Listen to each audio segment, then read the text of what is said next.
23 years in financial services, evolving through all the different models, if you will, along the way. I run a single RI practice, just myself now. 5 years ago I had 9 advisors and 20 support staff. Now there's just 5 support staff and myself, but one of those support staff is just about to join me as a planner and help evolve the model, so I'm going to touch on very briefly in just a second. For me, financial planning comes first and foremost, and in the tool bag are the soft skills of life planning. So life planning is intricate to everything that we've embedded into our business, although only a small percentage of our clients might actually go through the whole evoke process that we use, taught by the Kinder Institute. So I run a core portfolio of 150 clients. 50 of those are going to be passed over to my colleague that's becoming an advisor, giving me space and time to actually scope up my business and, through alignment and positioning, pick up more of my target market as I look to grow my practice. Integrating life planning into my business, we were already undergoing change. We were already transitioning business back in 2005, and when I stumbled across the Kinder Institute and George Kinder's book, I felt that there was something in there that I might be able to adopt for my own business. But actually, it had a much more profound effect, not just on my business, my clients, my staff, but also my family as well. It's brought real tangible results centred around clarity, vision, and really helped me to re-engineer the strategy to achieve my objectives. An expression I've been using recently is that you can read a book, but you can also live a book. And for me, life planning has made me take action and actually do what I'm saying I'm doing. But it's all about small steps. To integrate life planning into your practice, for me, it's not about big bang change, but making small adjustments. The transition itself is continual. To the staff, using Michael Gerber, we use the term that it's a prototype to a franchise that we're trying to build within our practice. Not that we actually want to franchise our work in any capacity, but having that concept in mind has really helped align all the staff within the business. So in re-engineering the business, we dismantled it step by step, I guess a little like an engine, and we rebuilt it based on systems and processes, making it slicker, effective, much more streamlined, and most importantly, without involving me. Problems. Well, if I'm honest, there was plenty, but the small steps that we take has really helped us deal with those problems effectively. In fact, we actually now have a process for dealing with problems, so that the staff are able to have the freedom and choice to actually help resolve those problems in hand. It's really by engaging the clients and ensuring that we can get the feedback that what we're delivering is not just our perspective of what we're trying to achieve, but actually the client's perspective, that is exactly what we are providing. Some of the problems that we encountered when looking to embrace life planning was, 1, how to charge for it. 2, initially, what message was it giving out to our clients?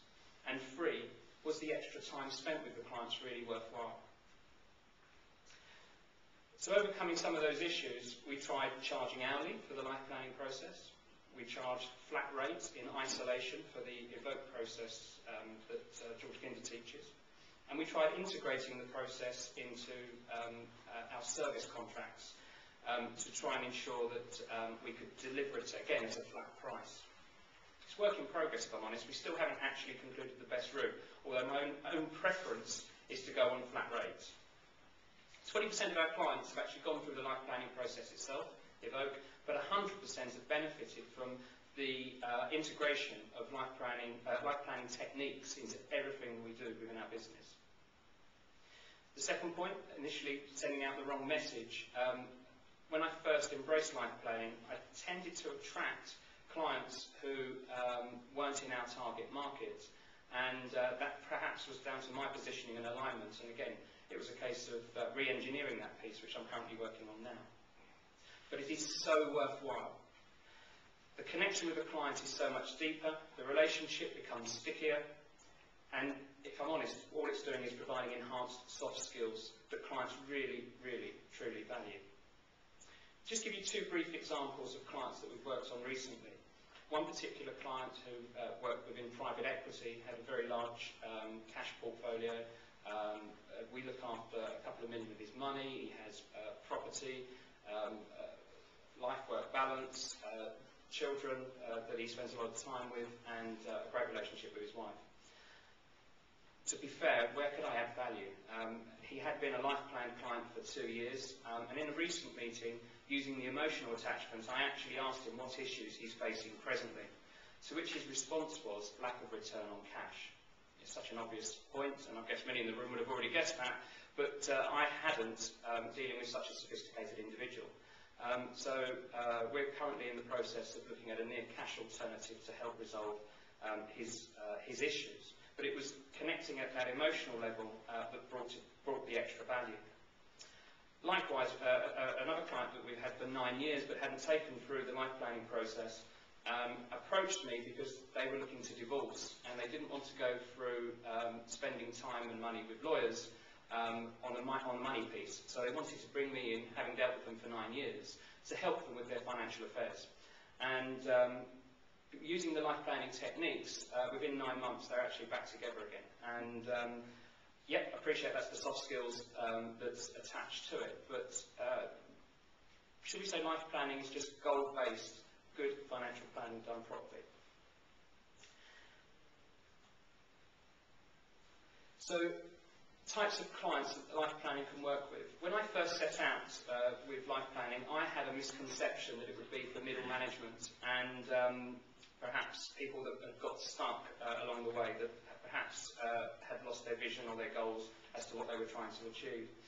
But what I really came across, actually, that it really is suitable for any client, using those 2 examples that I've just mentioned. It can add real value to your proposition with exceptional results, and it's enabled me to actually break away from the commission-based model to pure fee-based, that's serviced around delivering their goals and objectives with great relationships with our clients.